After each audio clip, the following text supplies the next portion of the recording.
வணக்கம் மக்களே. தமிழக முதலமைச்சர் ஜோசப் விஜய் அவர்கள் தமிழக சட்டமன்ற உறுப்பினர்களுக்கு புதிதாக கார் வாங்கி தருவதாக தெரிவித்துள்ளார். வழக்கமாக திட்டங்களை அறிவிக்கும் போது எதிர்கட்சிகள் அறிக்கை, கண்டனங்கள், போராட்டங்கள் போன்றவற்றை முன்னெடுப்பார்கள். ஆனால் கார் வழங்கும் விஷயத்தில் அமைதியாக இருக்கின்றார்கள். தமிழக அரசுக்கு பல லட்சம் கோடி கடன் இருக்கு. கடுமையான நிதி நெருக்கடி இருக்கும்போது இந்த புதிதாக கார் வழங்கும் திட்டம் அவசியமானதா?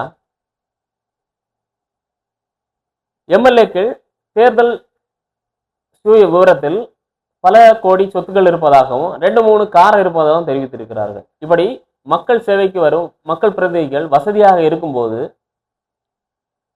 புதிதாக கார் வாங்கி கொடுக்க வேண்டிய அவசியம் என்ன?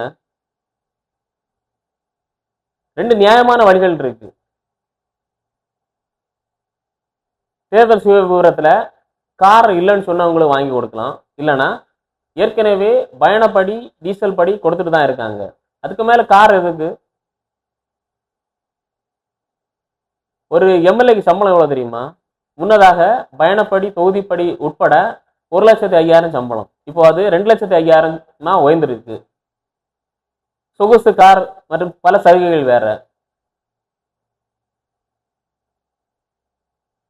மக்கள் சேவைக்கு வர்றவங்களுக்கு சொகுசு எதற்கு? மக்கள் நீங்க தான் கேட்கணும்.